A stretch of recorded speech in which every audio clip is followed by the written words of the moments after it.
오늘 말씀의 제목은 쌓을 곳이 없도록 부으시는 법. 참 제목만 들어도 좋죠. 쌓을 것이 없도록 부으시는 법, 이런 제목으로 같이 은혜를 나누고자 합니다.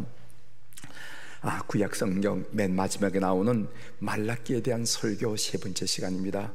구약 성경이 39권이죠. 창세기부터 말라기인데 오늘 말라기에 대한 말씀 세 번째, 그리고 네 번째 말씀으로 끝을 맺으려고 하는데, 여러분 설명을 드렸지만 이 말라기는 포로 귀환 후 이스라엘 백성들이 바빌론에 포로로 잡혀갔는데 70년 동안 포로 생활을 끝난 다음에 예루살렘에 귀환 후에 주신 말씀이라는 것을 여러분 아실 줄 믿습니다. 백성들이 학개 선지자와 스가랴 선지자가 전해주는 하나님의 말씀에 순종해서 성전 건축을 완료했습니다. 이 성전 건축이 쉽지 않아요. 여러분이 알다시피 본토인 사마리아인들의 방해가 있었고, 그리고 그들이 처음에 올 때는 열정이 있었지만은 그러나 시간이 지남으로 말미암아 열정이 소진되므로 15년 동안 성전 건축을 하다가 중단하고 말았습니다. 그러나 학개 선지자와 스가랴 선지자의 도전과 격려와 그리고 또 용기에 의해서 그들이 성전 건축을 마쳤는데, 그 마친 성전의 이름을 수룹바벨 성전이라 한다는 것을 우리 교우들은 잘 아실 줄 믿습니다. 이스라엘 백성들이 기대했습니다. 이제 하나님 말씀대로 그 어렵고 힘든 성전 건축을 마쳤으니 하나님께서 우리에게 복을 주시리라. 그런데 기대대로 되지 않았습니다. 기근이 덮치고 흉작이 겹쳤습니다. 마음에 회유와 갈등이 일어나기 시작했습니다. 하나님이 우리를 사랑하신다면은, 하나님이 우리가 하나님 말씀에 순종하는 우리의 태도를 주님께서 보셨다면은 왜 그 증거가 우리 삶에, 우리 민족 가운데 나타나지 않을까? 이런 생각에 사로잡힌 그들에게 왜 그런 너희들이 기대하는 바가 이루어지지 않은가? 이것을 일깨워준 말씀이 말라기예요. 말라기.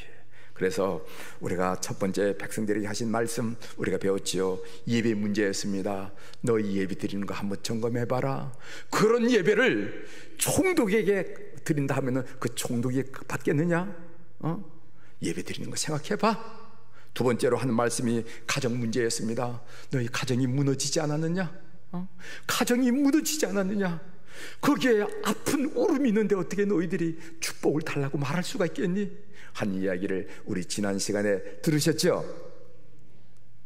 무슨 얘기를, 어제 한 얘기도 기억날까 말까 하는데 일주일 전에 있는 말씀을 물으신다는 것은 그 목사님 왜 그러십니까? 아마 그런 표정으로 보시는데, 지난주에 우리가 배웠습니다. 제가 여러분 도전했죠. 집에 보면은 눈물 흘린 아내의 눈물이 있는데 너희들이 봉헌물을 바친다고 그 봉헌물을 하나님이 좋겠다고 받겠느냐 말이지. 그런 하나님은 아니라는 거지 하는 것을 우리가 지난 시간에 배웠습니다. 오늘 말씀입니다. 오늘 본문 말라기 3장 7절부터 12절에 있는 말씀은 6가지 신탁 중에 5번째 신탁입니다. 여러분, 신탁이라는 말은 무슨 말이냐면은 하나님의 뜻과 하나님의 말씀을 인간의 매개로 선포하는 것으로 세상에 알려주는 것을 신탁이라 한다 그랬죠. 그래서 우리가 알렉산드라가 하나님으로부터 신탁을 받았다, 이런 내용을 여러분이 좀 들으실 줄 믿습니다. 그런데 이 말라기에는 6가지 신탁이 나오는데 오늘 신탁은 5번째 말씀이라는 것이죠. 하나님이 이스라엘 백성들을 돌아오라고 요청했습니다. 그 말씀이 말라기 3장 7절이죠. 읽어드리겠습니다. 만군의 여호와가 이르노라, 너희 조상들의 날로부터 너희가 나의 규례를 떠나 지키지 아니하였도다. 그런즉 내게로 돌아오라, 내게로 돌아오라. 그러면 나도 너에게 돌아가리라 하였더니, 마치 길떠난 자식을 기다리듯이 아버지 심정, 어버이 심령으로 돌아오라, 돌아오라 하나님이 이스라엘 백성들에게 말씀하고 있지 않습니까? 그런데 이런 하나님의 간곡한 요청에 대하여 이스라엘 백성은 터무니없는 질문, 엉뚱한 질문을 하는 것을 보게 됩니다. 말라기 3장 7절 하반절이죠. 제가 읽어드리겠습니다. 우리가 어떻게 하여야 돌아가리까 하는도다. 이 말의 뜻은 뭐냐면은 우리가 무엇을 가지고 하나님께 돌아갈 수 있겠습니까? 즉 하나님께 무엇을 드리면은 하나님이 우리를 받아주실 거지요. 하나님께 무엇을 드리면은 하나님이 좋아하시겠지요. 라는 그런 천박한 계산이 깔린 그런 질문을, 엉뚱한 질문을 하나님께 하는 것을 보게 됩니다. 8절에 하나님은 다음과 같이 그들의 질문을 일축했습니다. 무엇을 가지고 나에게 오려고 하지 말라. 무엇을 가지고 나에게 오려고 하지 말라. 오히려 너희는 나의 것을 이미 도둑질 했느냐. 가져오는 것 그만두고 이미 내 것을 너희들이 도둑질 해서 그 얘기를 하는 거예요. 그랬더니 하나님이 그 말씀으로 말씀하시니까 이스라엘 백성들이 발끈해가지고 뭐라 말하냐면은 우리가 무엇을 도둑질 했습니까? 우리가 뭘 훔쳤어요? 이렇게 말합니다. 그 말씀이 오늘 3장 8절에 있죠. 읽어드리겠습니다. 사람이 어찌 하나님의 것을 도둑질하겠느냐? 그러나 너희는 나의 것을 도둑질하고도 말하기를 우리가 어떻게 주의 것을 도둑질하였나이까 하도다. 이는 곧 11조와 헌물이라. 이렇게 말씀하셨습니다. 말라기 선지자가 세 번째 지적한 내용은 하나님의 것을 도둑질을 했다는 것입니다. 왜 너희들이 하나님이 기대하는 그런 복을 못 받는지 아니? 너희들 하나님께 도둑질 했지 않니? 도둑질 했잖니. 그래서 오늘 본문에 보면은 이 도둑질이라는 단어가 4번이나 나와요. 오늘 본문 3장 8절에 보면은 사람이 어찌 하나님의 것을 도둑질하겠느냐. 그러나 너희는 나의 것을 도둑질하고도 우리가 어떻게 주의 것을 도둑질하였나이까 하도다. 이어 9절에 보면은 너희 곧 온 나라가 나의 것을 도둑질하였으므로 너희가 저주를 받았느니라. 이렇게 말씀하셨습니다. 하나님의 것을 도둑질하였기 때문에 하나님의 축복을 받지도 누리지도 못한다 하는 이 말라기 선지자의 이야기입니다. 이런 말씀을 들으면 이런 생각이 들 수도 있어요. 11조 헌금을 안 드렸다고 어떻게 도둑이라고 부를까? 그건 좀 지나친 것이 아닌가? 이런 생각이 들 수가 있어요. 아니, 착한 사람이 되려고 교회 왔더니 오자마자 도둑놈 소리 듣네. 나 참, 오늘 혹시 처음 교회 나오신 분들 또 이런 생각을 하고 계실지 몰라요. 저도 너무했다는 생각을 합니다. 그래서 이제껏 목회를 하면서 헌금에 대한 설교를 거의 하지 않는 편입니다. 기껏해야 청지기 훈련을 할 때 물질은 하나님이 우리에게 맡기신 것입니다. 우리는 하나님의 것을 잘 관리해야 할 청직입니다. 청직 20분을 잘 감당해야 하나님의 칭찬을 받습니다. 고작 이 정도로 지나가는 말로 몇 마디 했을 정도예요. 저 나름대로 헌금을 드리는 것은 은혜를 받아야 할 수 있는 일이지, 은혜만 받아봐라 저절로 드리게 되지, 괜히 헌금 설교 어설프게 했다가 성도들 드리지도 않고 시험만 받는다 하는 그런 어떤 지론 아닌 지론을 갖고 있은 적도 있었습니다. 그런데 언젠가 감리교 동부연회 권호서 감독님의 설교를 듣고 큰 찔림을 받았습니다. 이분이 말씀하시기를 설교자가 헌금 설교를 하지 않는 것은 신사적인 것이 아니고 직무유기이다. 설교자가 헌금에 관한 설교를 하지 않는 것은 성도들에게 축복받는 길을 가르치지 않고 자기 입장의 곤란함을 비켜가라는 비겁하고 무책임한 자세이다. 이런 얘기를 하시더라고요. 그러면서 11조 헌금은 드리면 하나님 앞에 정직한 것이고 드리지 못하면 도둑질하는 것이다. 이렇게 단칼로 자르듯이 잘라 말씀하는 것을 제가 들었습니다.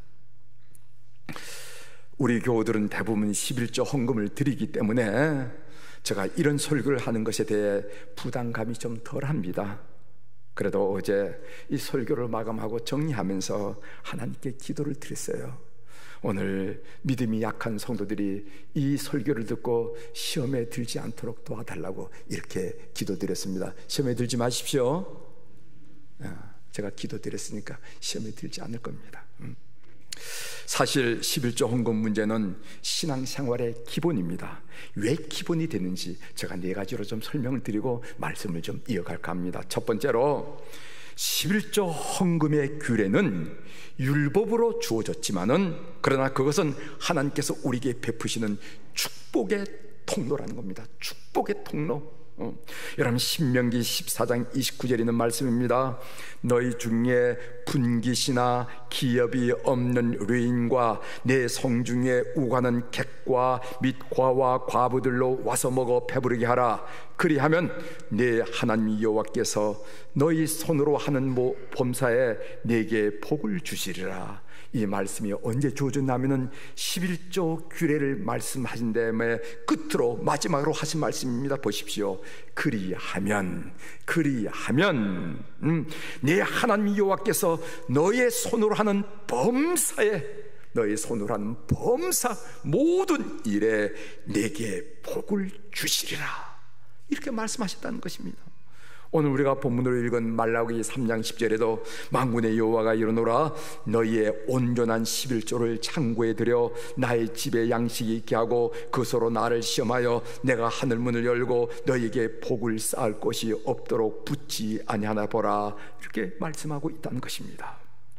온전한 11조금은 하나님께서 하늘문을 열고 복을 쌓을 것이 없도록 우리에게 부어주시는 통로라는 거예요. 이것이 구약성경, 신약성경에서 일반적으로 고백하고 있는 고백이라는 것을 여러분 기억하시길 바랍니다. 하나님이 우리에게 주신 축복의 통로 중에 가장 견고한 것이 11조 헌금입니다. 두 번째로 11조 헌금은 재물의 신은 만몬을 거부하고 하나님만을 섬기겠다는 신앙의 표현이라는 것입니다. 여러분 마태복음 6장 24절에 보면은 한 사람이 두 주인을 섬기지 못할 것이니 혹 이를 미워하며 저를 사랑하거나 혹 이를 중히 여기며 저를 경여김이라. 너희가 하나님과 재물을 겸하여 섬기지 못하느니라. 이런 말씀이 있습니다. 여기에 재물이라는 단어가 나오는데 재물을 어떤 영어 번역에서는 머니, 돈이라고 번역했고, 그렇지만 어떤 성경에는요 만몬, 맘에서 그 첫 글자 M자를 대문자로 써서 재물의 신 만몬이라고 이렇게 번역한 성경도 많이 있습니다. 그리고 섬긴다 하는 표현을 영어로 worship, 경배한다 라고 번역한 성경도 많이 발견할 수가 있어요. 다시 말씀드리면은 재물은 하나님과 같이 우리의 경배의 대상이 될 수 있다는 것입니다. 믿음의 대상이 될 수 있다는 것을 우리 주님은 우리로 하여금 알고 그 말씀을 주신 것입니다. 어쩌면 자본주의 시대를 살아가고 있는 오늘날의 많은 사람들은 재물을 하나님 이상으로 섬기고 있는지도 몰라요. 11조 헌금은 나는 재물이 아무리 중요하다 할지라도 재물 섬기기를 거부하고 하나님만을 섬기기로 결심합니다. 내 생에 하나님만을 섬기기로 결심합니다 라고 표현되어지는 것이 11조 헌금이라는 거예요. 셋째, 11조 헌금을 드린다는 것은 물질 생활을 하나님 제일주의로 한다는 그런 의미입니다. 솔직히 말하면요 11조 헌금은 적은 금액이 아닙니다. 가정에서 단독 명목으로 이렇게 많은 금액의 돈이 나가는 생활비 계정이 없을 것입니다. 우리 생활비가 있잖아요. 의류 사는 거, 식료품, 무슨 아이들 학자금 이렇게 쭉 나가는 중에서 이 11조 헌금 계정만큼 많은 금액이 그렇게 많지 않다는 거예요. 거기다가 이 돈을 벌기 위해서 우리가 쏟은 정성과 땀, 그리고 사람으로 같은 수모와 그런 스트레스, 이런 것들을 생각하면 사실 11조 헌금을 드린다는 것은 손이 떨리는 일입니다. 손이 떨리는. 여러분 그렇지 않아요? 우리가 이것을 믿음으로 드리니까 그렇지 않지, 사실 믿음 없이 이거 한다는 거는요 정말 손이 떨리는 일이라 말이죠. 그래서 11조 헌금을 드린다는 것은 돈 몇 푼 드린다는 것이 아니라 그것은 내 삶을 드리는 거나 마찬가지. 11조 헌금을 드린다는 것은 물질 생활을 하나님 제일주의로 하겠습니다. 하나님이 주시면 받고 하나님이 주시지 않으면 안 받고 하는 그런 하나님 제일주의로 살아가겠습니다 하는 그런 의미라는 거죠. 네 번째로 11조 헌금을 드린다는 것은 내 삶을 하나님께 맡긴다는 의미입니다. 우리는 내일이란 단어를 알고 있지만은 그 내일이란 단어 속에 어떤 삶의 내용이 담길지 몰라요. 그렇지 않습니까? 우리는 내일이란 단어를 압니다. 그러나 그 내일이란 단어에 어떤 삶이 들어갈지, 우리가 담길지 우리가 모른다는 거예요. 오늘 새벽에 제가 한 4시쯤 일어나가지고 말씀을 준비하고 기도하기 위해서 이렇게 준비하는데 이 카톡을 좀 봤어요. 봤더니 거기가 무슨 압사 149명 뭐 이런 내용. 아니 어제는 못 듣고 제가 잤거든요. 아니 이게 무슨 얘기일까? 물론 저는 어디 다른 데서 한 얘기인 줄 알았어요. 그래서 그걸 좀 이렇게 좀 찾아봤더니까 말입니다, 우리 이태원에서 바로 어저녁 10시경에 오늘 보니까 우리 장로님은 149명인데 152명이 됐습니다. 150명의 아이들이 앞사당에 죽었다는 거예요.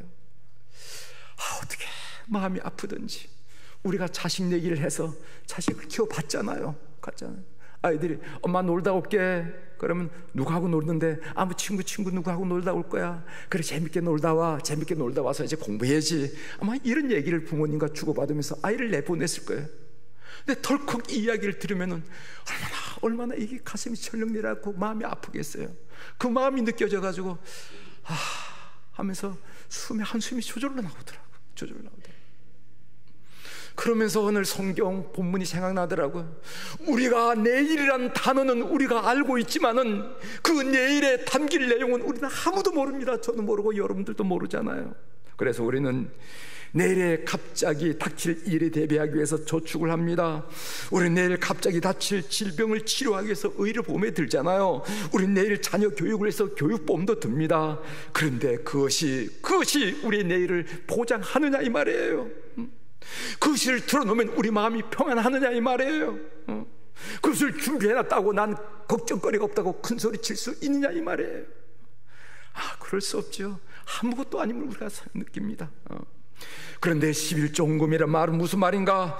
어차피 우리는 아무것도 아닙니다. 어제도 아무것도 아니었고 오늘도 아무것도 아니고 내일도 아무것도 아닐 것입니다. 오직 하나님만이 우리의 피난처 되시고 우리의 보장이 되시고 우리의 반석이 되시고 우리의 산성이 되십니다. 이 고백이 바로 11조 헌금을 드리는 의미라는 거예요. 이제 11조 헌금을 드릴 때 우리가 어떤 축복을 받게 되는지 본문을 통해서 한번 구체적으로 확인해 보도록 하겠습니다. 첫 번째로 하나님을 시험해 볼 수 있는 기회를 갖게 됩니다. 10절을 읽어드리겠어요. 만군의 여호와가 이르노라 너의 온전한 11조를 창고에 들여 나의 집에 양식이 있게 하고 그것으로 나를 시험하여. 사랑하는 교회 여러분들 가운데 물질 생활이 이상하게 곤고하다 이렇게 생각하는 분은 이 부분을 좀 잘 들어줬으면 좋겠어요. 잘 들어주십시오. 난 이 세교에 이렇게 물질 생활이 곤고할까 이렇게 여러분들이 판단된다면 오늘 이 설교가 여러분들에게 복음이 될 줄 믿습니다. 성경에는 하나님을 시험하지 말라 하는 말씀이 많이 나옵니다. 하나님을 시험하지 말라는 겁니다. 그건 믿음 없는 태도라는 거예요. 그런데 하나님을 시험해 보라는 말씀이 딱 한 군데 나오는데 그것이 말라기 3장 10절의 말입니다. 그러니까 하나님이 얼마나 답답하셨으면 시험해 보라고까지 말씀하셨겠습니까? 왜냐하면 사람들이 고개를 절레절레 흔들고 통 믿지 않으니까. 하나님이 당신의 말씀에 책임을 지시는지 아니면은 없었던 일로 슬그머니 꼬리를 내린지 한번 시험해 보라는 겁니다. 사실 우리가 시험해 본다, 마음을 떠본다, 능력을 알아본다는 것은 본인을 모르게 한다는 것은 그것은 신뢰가 되고 기분 나쁜 일이에요. 그러나 당사자이신 하나님께서 한번 시험해 보라고 말씀하셨으니까 그것은 하나님께 신뢰도 안 되고 재미있지 않겠습니까? 여러분 한번 시험해 보세요. 한 1년 동안 온전한 11조 헌금을 드리고 가계 출납부를 정확하게 작성한 후에 11조 헌금을 드릴 때와 드리지 않을 때의 가정생활 형편이 어떻게 달라지는지 여러분 똑똑하신 여러분 한번 분석해 보세요. 그래서 11조 헌금을 드리거나 안 드리거나 똑같다라는 결론이 나왔거나 오히려 11조 헌금을 드렸다니까 가정 경제가 쪼들려서 참 힘들었다 1년 동안 그렇다고 결론이 나왔으면은 그 다음부터 11조 헌금 하지 마십시오. 시험해 보라고 해서 시험해보고 그 결과에 따라 살아가는 것은 절대로 잘못된 일은 아닙니다. 그러니까 여러분 11조 헌금을 하지 마세요. 그래서 이 11조 헌금이라는 것은 우리가 하나님을 시험해 볼 수 있는 특별한 케이스가 된다는 것이 우리에게 은혜가 된다는 거예요. 두 번째로 쌓을 곳이 없도록 복을 받게 하십니다. 오늘 10절 하반절이죠. 내가 하늘문을 열고 너희에게 복을 쌓을 것이 없도록 붙지 아니하나 보라. 이 말씀은 하나님의 축복의 절정이라고 저는 생각합니다. 아니, 복을 쌓을 것이 없다니. 복이 왜 쌓을 것이 없어? 얼마나 많은데. 복을 쌓을 것이 없도록 부어주신다는 이 말씀만큼 그 축복의 절정의 표현이 세상에 어디 있겠습니까? 내가 너 줄 텐데 복을 쌓을 것이 없도록 줄 거야, 이런 표현만큼 그 축복의 절정이 어디 있겠냐 말이죠. 세상에 이런 약속이 어디 있겠습니까? 세상에 이런 확실한 재테크가 어디 있겠습니까? 그래서 사실 제가 오늘 설교 제목으로 최고의 재테크라 이렇게 할까 하다가 너무 세속적인 느낌이 들어가지고 성경 말씀 그대로 했어요. 우리가 믿지 못해서 그렇지. 솔직히 말씀드리면 우리가 믿지 못해서 그렇지. 세상에 이런데 투자하지 않는다면 그건 바보가 아니겠습니까? 확률 100%에 투자하지 않는다면 바보가 아니겠냐 이 말이지. 믿음이 없어서 그 믿음이 안 가니까 그렇게 하는 것이지. 자, 오늘 우리가 중요한 것 하나를 배웁니다. 우리 기독교가 기복적인가 하는 문제예요. 사람들이 기독교가 기복적이 되어간다고 비판하는데 기독교가 기복적이 아닙니까? 여러분, 기복이란 말의 뜻은 뭐냐면은 기자는 빌기고 복은 복복자예요. 그러니까 복을 빌다라란 말인데 기독교는 복을 빌지 않습니까? 예수님을 믿어 복을 받지 않는다면 저는 안 믿겠어요. 저 믿을 마음 없어요. 예수님을 믿어서 복을 받지 않는다면 좀 믿을 마음 없습니다. 믿을 마음 없어요. 여러분, 기독교가 기복적이 아니라면 신명기 28장을 어떻게 해석해야 됩니까? 제가 신명기 28장 2절부터 6절의 말씀을 읽어드리겠습니다. 내가 내 하나님 여호와의 말씀을 청종하면 이 모든 복이 네게 임하며 네게 이르르니 성읍에서도 복을 받고 들에서도 복을 받을 것이며 내 몸의 자녀와 내 토지의 소산과 내 짐승의 새끼와 소와 양의 새끼가 복을 받을 것이며 내 광주리와 떡받을 그릇이 복을 받을 것이며 내가 들어가도 복을 받고 나가도 복을 받을 것이니라. 여러분, 이 복을 그럼 어떻게 해석해야 됩니까? 자, 그렇다면은 신명기 28장은 구약 성경이니까 그렇다 치고 신약 성경 보겠습니다. 여러분, 마태복음 6장 31절부터 33절은 우리 주님께서 직접 하신 말씀인데 제가 읽어드리겠습니다. 그러므로 염려하여 이르기를 무엇을 먹을까 무엇을 마실까 무엇을 입을까 하지 말라. 이는 다 이방인들이 구하는 것이라. 너희 하늘 아버지께서 이 모든 것이 너희에게 있어야 할 줄을 아시느니라. 그런즉 너희는 먼저 그의 나라와 그의 의를 구하라. 그러면 이 모든 것을 너희에게 더하시리라.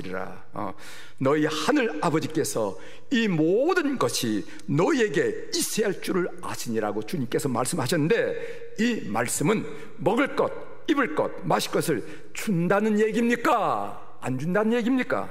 여러분, 준다는 얘기죠. 준다는 얘기죠. 기독교는 기복적입니다. 저 자신은 물론이거니와 간증하잖아요. 얼마나 축복을 많이 받은 사람이라고. 저 자신은 물론이거니와 많은 신앙의 선배들과 이웃들이 하나님으로부터 얼마나 많은 복을 받은지 간증을 하고 있어요. 간증을 하고 있어요. 우리가 이런 얘기를 애써 귀담아 귀를 막고 하나님 복하는 상관이 없는 분이라 이거 말을 한다면 그 말이 되냐 이 말이죠. 여러분, 그렇다면 샤머니즘의 기복신앙과 우리 기독교인의 기독교의 기복신앙이 어떻게 다른지 한번 설명을 드리겠습니다. 제가 세 가지로 요약해 드릴 텐데, 기독교의 복은 이기적인 것이 아니라 이타적입니다. 나만 잘 살려고 복을 달라고 구하는 것이 아니라 함께 할 수 있다면 온 인류와 온 열방이 잘 살려고 복을 구하는 것입니다. 그래서 우리가 축복의 통로가 되기를 소원하는 거예요. 나라부터 복이 흩어져서 온 열방이 복을 받도록 나에게 복을 쏟아 부어 주옵소서라고 기도하는 거가 우리 기독교인이라는 겁니다. 두 번째로, 기독교의 복은 육신적인 것만 아니라 정신적이고 영적인 것입니다. 이 땅에서 잘 먹고 잘 입고 잘 사는 복에만 매어 달리는 것이 아니라 영원한 것, 영적인 것도 사모하면서 갈망하는 존재가 기독교의 복이라는 거예요. 그리고 세 번째로, 기독교의 복은 윤리적입니다. 바로 가든 뭐로 가든 솔만 가면 된다가 아니라 하나님 말씀에 순종함으로 반듯하게 얻는 복을 우린 진짜 복이라고 선포하고 그 복을 사모하라고 얘기하는 거예요. 수단 방법을 가리지 않고 남의 눈에 피눈물이 나와도 아랑곳하지 않고 얻는 복, 재물은 그것은 복이 아니라 그것은 저주라고 말하는 것이 아니겠습니까? 여러분, 11조헌금을 드릴 때 약속하신 복을 받는다 하는 이 일에 여러분 마음속에 깊이 간직하시길 바랍니다. 자식들 복 받으려면 예수 믿어, 이렇게 느긋하게 여유있게 담대하게 선포하는 여러분이 되시길 바랍니다. 세 번째로 11조를 드리면은요 손실을 막아줍니다. 오늘 11절 봅니다. 만군의 여호와가 이르노라, 내가 너희를 위하여 메뚜기를 금하여 너희 토지 소산을 먹어 없애지 못하게 하며 너희 밭에 포도나무 열매가 기한 전에 떨어지지 않게 하리라. 여기 이 메뚜기라 하는 단어가 나오는데, 이 메뚜기라는 단어가 원문에는 먹는 자가, 먹는 자란 먹는 거. 여러분 집안에 먹는 자가 많죠? 신방하면서 아드님이 참 잘생겼, 인물이 좋네요. 그러면 제 목사님 말도 마십시오. 우리 집에 있는 또 다 먹어 치웁니다. 그런 얘기 하잖아요. 뭐 좀 많이 듣던 얘기 아니에요? 많이 듣던 얘기. 사람들은 어리석어서 돈이 들어오는 것만 생각하지만은 돈이 울타리 사이로 빠져나가는 것은 생각하지 못합니다. 부자 되려면은 나가는 돈을 컨트롤할 줄 알아야 돼요. 집안이 대대로 되려면은 빠져나가는 돈을 막을 줄 알아야 된다는 거예요. 어떤 분이 이런 얘기를 합니다. 사실 11조는 다 하는 것이다. 어떤 이는 하나님께 11조를 드리고 복을 받는 사람이 있는 반면에 다른 이는 병원에 또는 경찰서에 11조를 갖다 주고 욕을 먹을 뿐이다, 이렇게 얘기하더라고요. 어떤 사람은 하나님께 11조를 드리고 마음에 하나님 축복을 받는 사람입니다. 어떤 사람은 병원에 갖다 주고 경찰서에 갖다 주면서 욕을 먹고 꾸지람 듣고 이럴 뿐이라는 거예요. 여러분 산술적으로 따지면 11조헌금을 안 드리면 그만큼 우리 수중에 남아 있어야 되는 거 아니겠습니까? 그래서 그 돈에 이자가 붙고 돈이 또 새끼를 낳고 해서 11조 안 드리고 모은 돈으로 아파트를 사든지 빌딩을 사든지 해야 할 것이 아닙니까? 그런데 그 돈이 지금 남아 있습니까? 그 돈 다 어디로 갔어요? 여러분 이 손실을 막아주신다 하는 약속이 얼마나 귀한 것인지 모릅니다. 11조 헌금을 드릴 때 손실을 막아주신다는 거예요. 삶의 적용으로 한 말씀 드리고 마치겠습니다. 목회자가 11조 헌금에 대해서 기도를 드리면 두 가지 반응이 있더라고요. 목회를 하다 보면은 먼저 11조 헌금을 못 드린 분은 목사님 헌금 기도를 간단히 해주세요. 다른 교회는 1시간이면 예배 다 마치는데 우리 교회는 목사님 기도가 길어서 예배 시간이 1시간 넘잖아요. 이렇게 헌금 기도가 길게 느껴지는 사람이 있더라는 거예요. 반면 생활이 넉넉하지 않지만 저는 우리 할머니 중에서 어떤 분 이전 교회 살 때 그 뭡니까? 휴지 주워가지고 그 주가지 11조 하는 거 봤어요. 넉넉하지 않지만은 하나님의 말씀에 순종해서 11조 헌금을 드린 분은 그 헌금 기도가 짧게 느껴집니다. 기도 마디마디마다 아멘, 아멘은 화답하고 응답하면서 기도가 짧구나 하는 느낌이 든다는 거지요. 여러분은 어느 쪽입니까? 여러분은 어느 쪽입니까? 사랑하는 교회 여러분, 결단하셔서 하나님이 시험해 보라는 복, 쌓을 것이 없도록 부으시는 복, 그리고 손실을 막으시는 그 복을 이 땅에 살면서 한번 누려보지 않으시겠습니까? 그런 하나님, 산 하나님을 체험하는 우리 교우들이 다 되기를 주의 이름으로 권면합니다. 기도하시겠습니다.